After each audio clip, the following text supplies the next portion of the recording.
Price Lord. எல்லாருக்கும் சோத்திரம். பிரியமானவர்களே, இந்த ஜீசஸ் செய்திகள் யூடியூப் வழியாக பார்க்கிறேன் சகோதர சகோதரிகளுக்காக கர்த்தரை சோத்திரிக்கிறேன். எபேசியர் 4ஆம் அதிகாரத்தில் பார்க்க போகிறோம். இன்றைக்கி என்ன நம்ம தியானிக்க போகிறோம், தெரிஞ்சுக்கொள்ள போகிறோம் அப்படின்னு பார்த்திங்கன்னா, உணர்வில்லாதவர்களாய் இருக்கிற ஜனத்தை பார்த்து சொல்லுகிறார். அப்படி இல்லைன்னா வீண் சிந்தனையிலே இருக்கிற ஜனங்களை குறித்து பேசுகிற வார்த்தையை தான் நாளையில் என்ன பண்ண போகிறோம், பார்க்க போகிறோம். ஆதலால் கர்த்தருக்குள் நான் உங்களுக்கு சாட்சியாக சொல்லி எச்சரிக்கிறது என்னவெனில், மற்ற புறஜாதிகள் தங்கள் வீணான சிந்தையிலே நடக்கிறது போல நீங்கள் இனி நடவாமல் இருங்கள். அவர்கள் புத்தியில் அந்தகாரப்பட்டு தங்கள் இருதய கடினத்தினால் தங்களில் இருக்கும் அறியாமையினாலே தேவனுடைய ஜீவனுக்கு அந்நியராயிருந்து,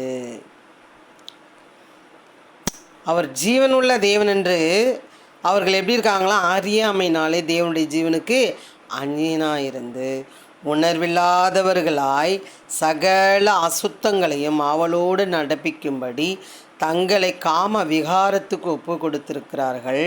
நீங்களோ இவ்விதமாய் கிறிஸ்துவை கற்றுக்கொள்ளவில்லை. அவங்கள போல நீங்கள் என்ன பண்ணலை, இந்த புறஜாதிகளை போல் நீங்கள் என்ன பண்ணல, நீங்களோ இவ்விதமான கிறிஸ்துவை கற்றுக்கொள்ளவில்லை. இயேசுவினிடத்தில் உள்ள சத்தியத்தின்படி நீங்கள் அவரிடத்தில் கேட்டறிந்து அவரால் போதிக்கப்பட்டீர்களே. அந்தபடி முந்தின நடக்கைக்குரிய மோசம் போக்கும் இச்சைகளாலே கெட்டுப்போகிற பழைய மனுஷனை நீங்கள் கலைந்து போட்டு. பிரியமானவர்களே, பாருங்கள்,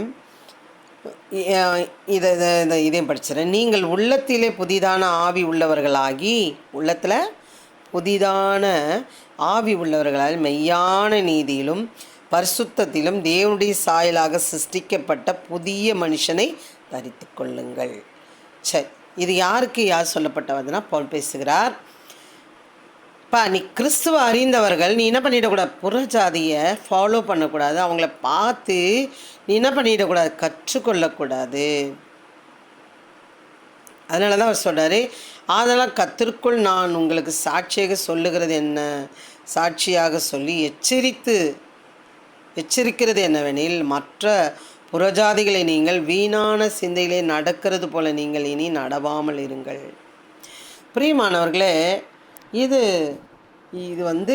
இந்த இந்த புத்தகத்தில் தான் இருக்கா அப்படின்னு பார்த்தீங்கன்னா, ஆதியாகமத்திலிருந்து இந்த வெளிப்படுத்தின விசேஷம் வரைக்கும் இந்த விக்கிரகத்தை வணங்குறதுல அவங்க பாரம்பரியத்தில் இருக்கிறவர்களை குறித்து என்ன பண்ணலாம், நம்ம பார்க்கலாம்.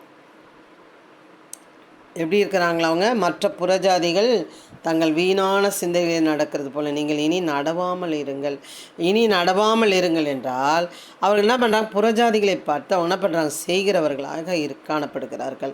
அதனால தான் அவர் சொல்கிறார், எச்சரிக்கிறது என்னவெனில்.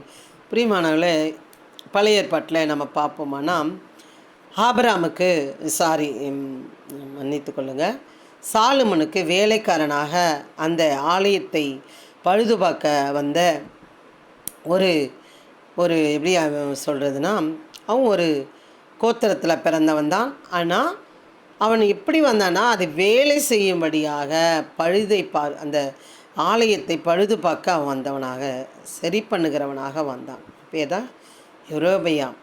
அந்த யெரொபெயாமை குறித்து ஆண்டவர் பேசுகிறாரு பாருங்க. ஐயோ எப்பா, யெரொபெயாம் வீட்டார் செய்தது போல் இவனும் செய்கிறான், யெரொபெயாம் கன்றுக்குட்டியை வச்சு செஞ்சது போல் இவனும் செஞ்சான், யெரொபெயாம் வீட்டார் செய்தது போல் நிறைய இடங்களிலே சொல்லி சொல்லி சொல்லி சொல்லி என்ன பண்ணுவார், ஆண்டவர் காமித்து கொண்டே இருப்பார். ஏன்னா அந்த யெரொபெயாம் என்ன பண்ணுவான்னா, விக்கிரகத்தை இந்த ஜனங்கள், நம்ம ராஜாவாயிட்டோம், இந்த ஜனங்கள் என்ன பண்ணிடக்கூடாது, சிறைவேலுக்கு போயிட்டு வர்றதுக்குள்ளே லேட் ஆகிடும், ஜனங்களை நம்ம நிறைய பேரை மிஸ் பண்ணிவிடுவோம் அப்படின்னு சொல்லி ஒரு கன்றுக்குட்டியை செய்து அவங்களெல்லாம், இதுதான் அவங்கள என்ன பண்ணிச்சு, உங்களுக்கு முன்னெடுத்தின கடவுள் இவர் தான், நீங்கள் என்ன பண்ணுங்கள், இதையே வணங்குங்கன்னு சொல்லி அவன் சொல்லி கொடுக்குறான்.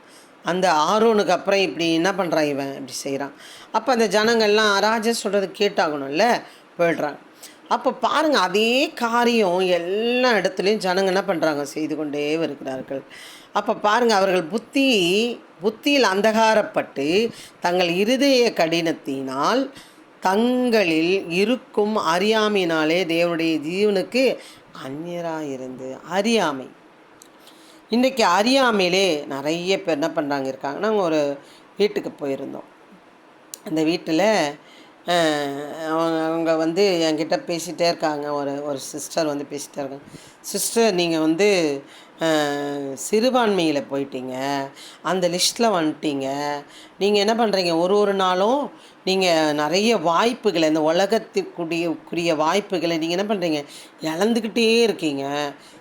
நீங்கள் வந்து எப்படி சொல்கிறது, உங்களுக்கு கெப்பாசிட்டி கம்மி, உங்களுக்கு சப்போர்ட்டு கம்மி, உங்களுக்கு நல்ல வேலை கிடைக்காது, அப்படி இப்படின்னு என்ன பண்ணுறாங்க அவங்க, அந்த கூட்டமாக சேர்ந்துட்டு பேசுகிறாங்க.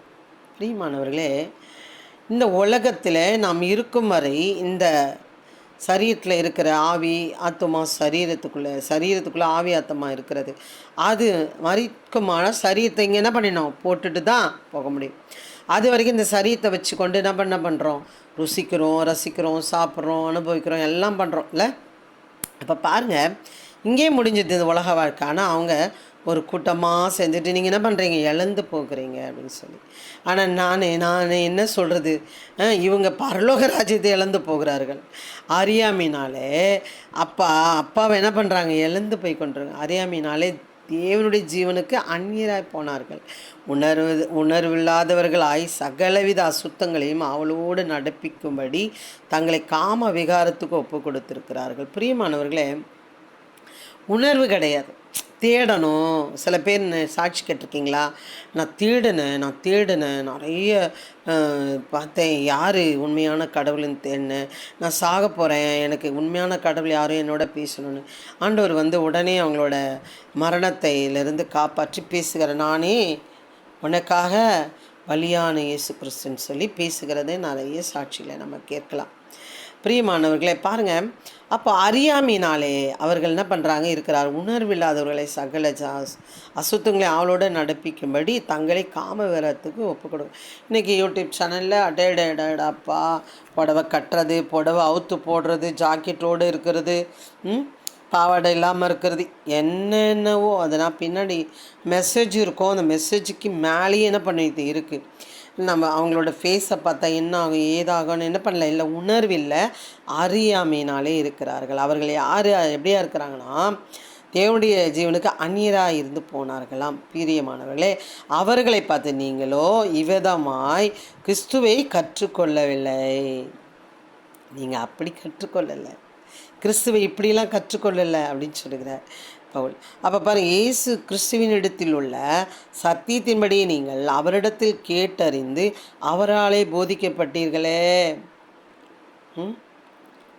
இயேசு கிறிஸ்துவின் உள்ள சத்தியத்தின்படியே நீங்கள் அவரிடத்தில் கேட்டறிந்து அவராலே போதிக்கப்பட்டீர்களே. அப்படி அந்தபடி முந்தின நடக்கைக்குரிய மோசம் போக்கும் இச்சைகளாலே கெட்டு போகிற பழைய மனுஷன் நீங்கள் கலைந்து போட்டு துரத்துங்க. அது உள்ளே இருக்கா, துரத்து.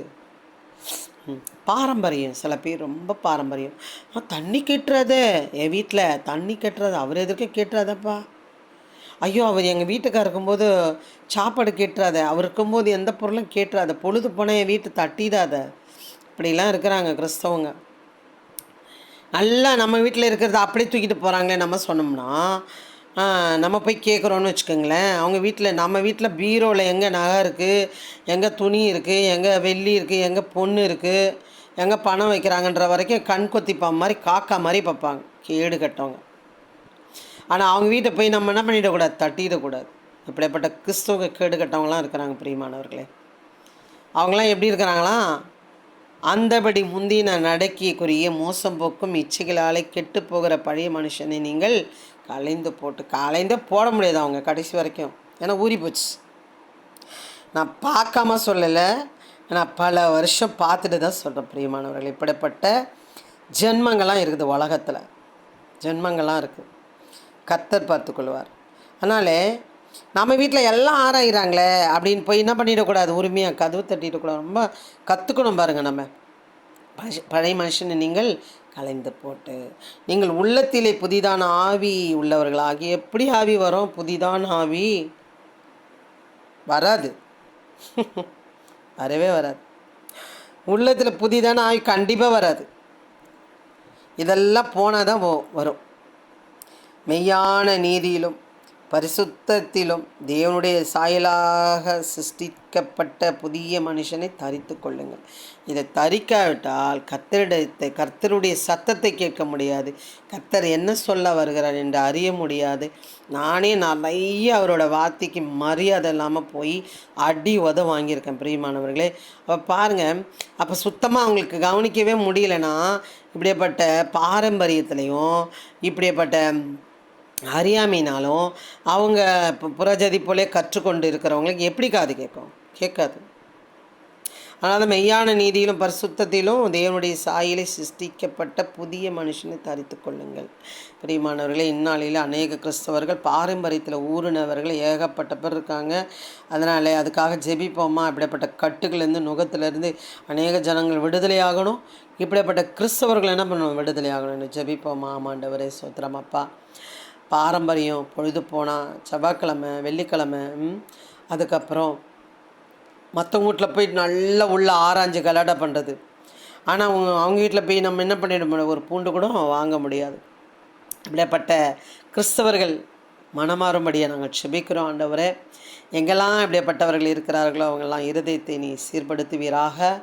ஆண்டவரே, இந்த புறஜாதிகளை பார்த்து இந்த கிறிஸ்துக்குள் போதிக்கப்பட்டு அறிந்தவர்கள் கற்றுக்கொள்ளாதபடிக்கு ஆண்டவரே அவர்களை விலக்கி ஒளியின் இயேசு கிறிஸ்துவின் ஒளியை தரித்தவர்களாக அப்பா ஜெயிக்கிறவர்களாக அநேக பேரை உம்மிடத்தில் கொண்டு வருகிறவர்களாக அநேக பேர் ஆத்துமா இடறுகிறதுக்கு அவங்க காரணமாக இல்லாதபடிக்கு நாங்கள் செபிக்கிறோம். அப்பா நிறைய காரியங்களை செய்யுங்க, பொறுப்படுத்திக்கலாம். வழிநடத்து.